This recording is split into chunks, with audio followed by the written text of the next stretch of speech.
Buenas noches, profesor. Mi nombre es Jaime Ankajima.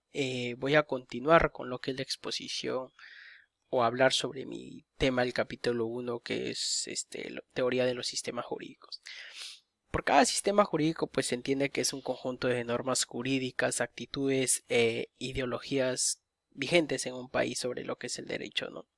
Además, este sistema jurídico reúne lo que son las estructuras y las modalidades de funcionamiento de los órganos, instituciones y componentes sociales encargados de lo que es la aplicación e interpretación de las reglas del derecho. Hay cuatro teorías que hablan sobre el sistema jurídico. Bueno, una teoría es la teoría de Fickenshire, que habla sobre un sistema como esquema temporal de razonamiento. Eh, la existencia de interrelación entre la comprensión de la historia y del sistema, ¿no? Cada cultura tiene su noción del tiempo y del sistema. Para formular enunciados comparativos sobre sus concepciones del sistema sea precisa según Fichte, ¿no? Eh, como lo dije, cada cultura posee su concepto propio del tiempo y de la historia. De ahí es que se puede hablar del derecho o la evolución del derecho, ya que se deba hacer explícito el concepto del tiempo y de la historia propio, según lo jurídico que se trate, ¿no?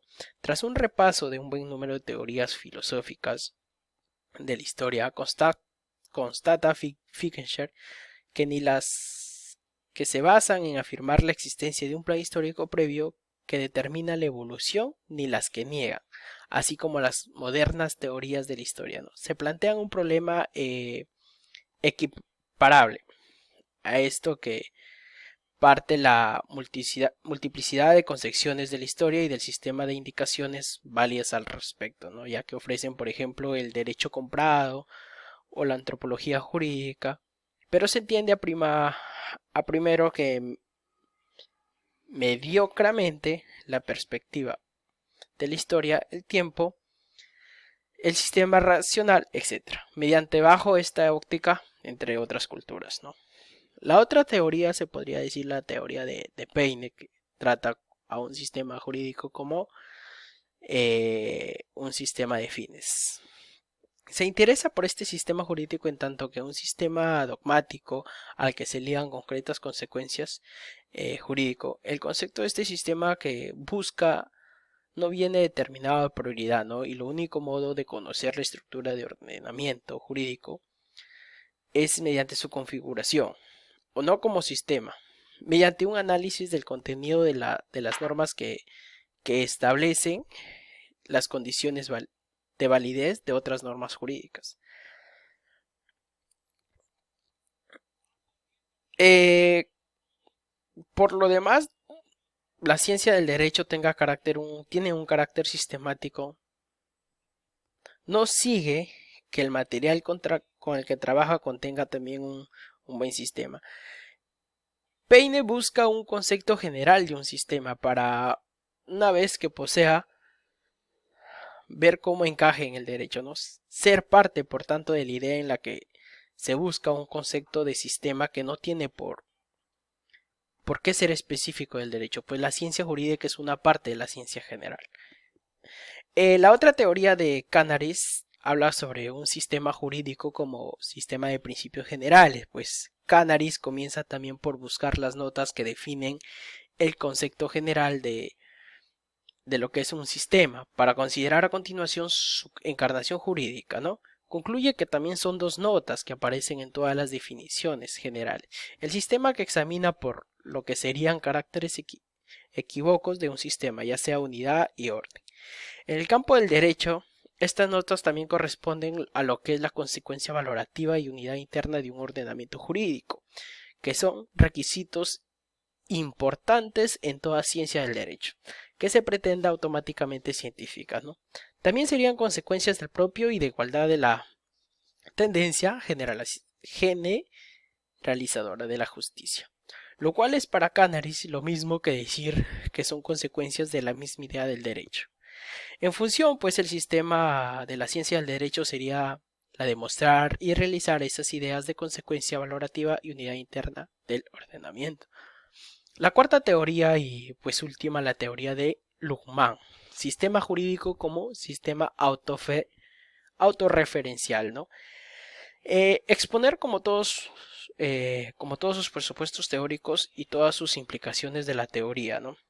Luhmann exigiría una extensión incompatible con los límites de ese trabajo.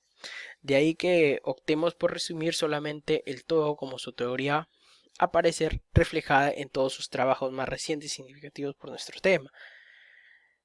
Luhmann constata que generalmente cuando se habla de sistemas, la unidad viene tácticamente presupuesta de acuerdo con la vieja tradición, según lo cual el sistema se define como construcción a partir de un principio, ¿no? Esta noción sería la que aún impera en la ciencia del derecho. Sin embargo, tal concepto apenas se encuentra correspondencia en la praxis jurídica.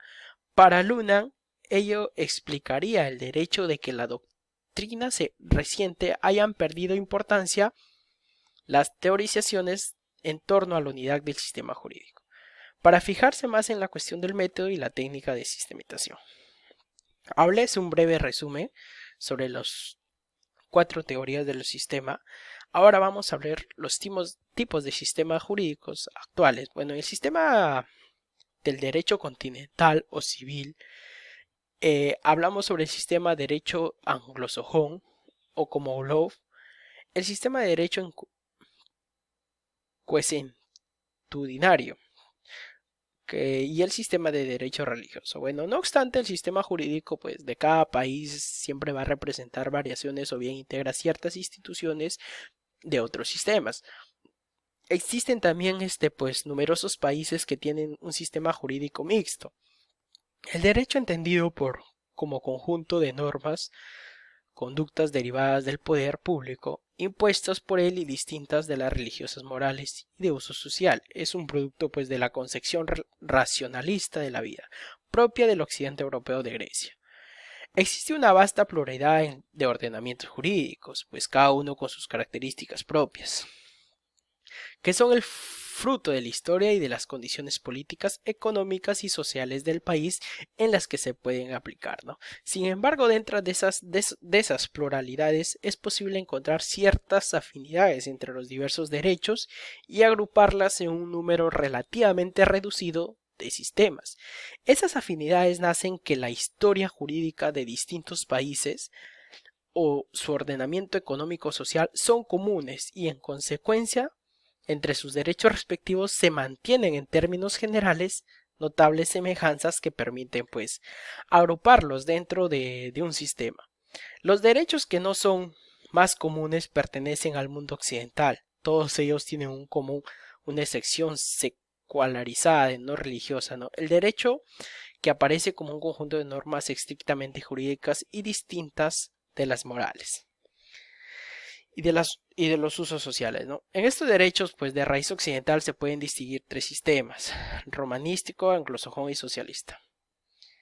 Esta diferenciación obedece a criterios distintos. Por una parte, pues, a lo que podríamos llamar la construcción técnica de cada derecho, a la forma que se crean sus normas, al método en que trabajan los juristas.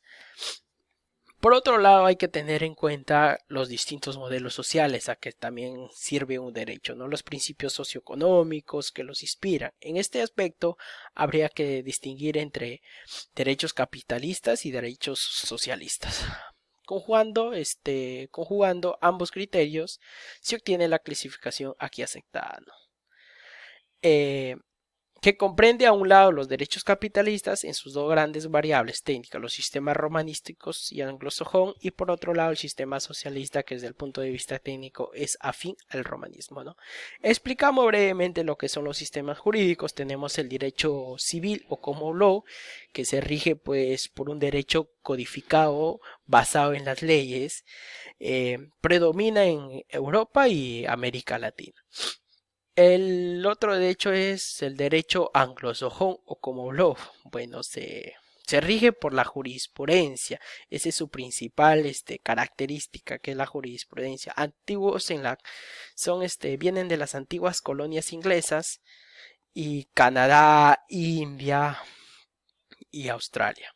El derecho religioso pues se rige por reglamentos religiosos. digamos así, leyes religiosas que manejan ellos mismos, países como por ejemplo los países musulmanes.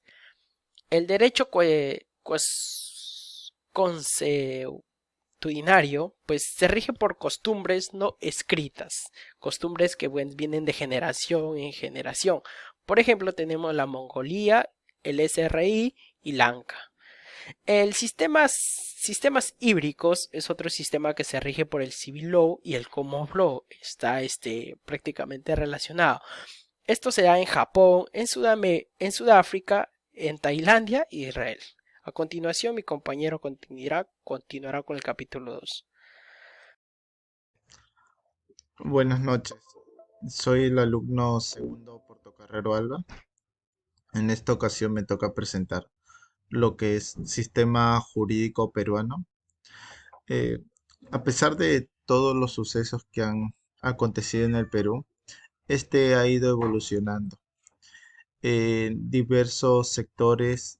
Este es el caso del Estado y esto continuará siendo a lo largo del tiempo.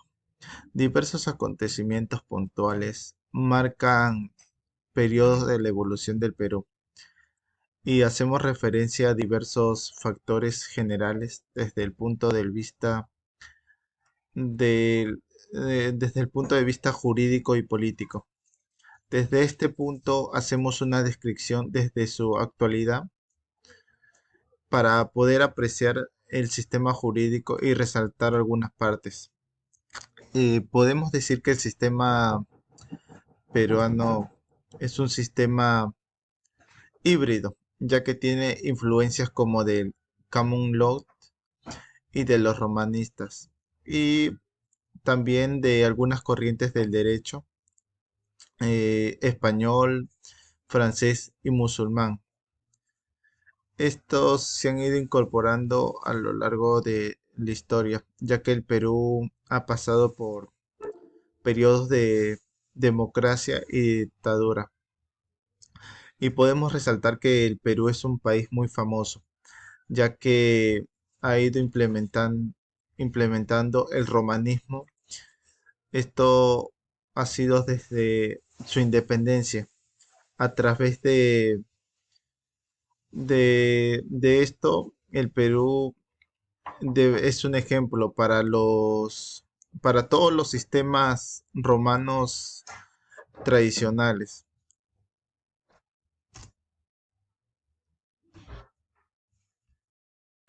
Contexto político y económico del Perú en la actualidad. Para analizar el contexto político y económico, debemos resaltar y entrar en detalle respecto a los últimos acontecimientos que se han ido dando en el Perú en los últimos años. Tal el caso es la pandemia, que si bien nadie se la esperaba, el Perú demostró que no estaba preparado y que muchos de sus sistemas venían mal y estos mismos colapsaron. Eh, con la pandemia, los índices de desempleo aumentaron, ya que si bien muchas empresas quebraron, ya que no pudieron cubrir sus gastos, otras empezaron a despedir muchos de sus empleados, ya que su nivel de producción bajó.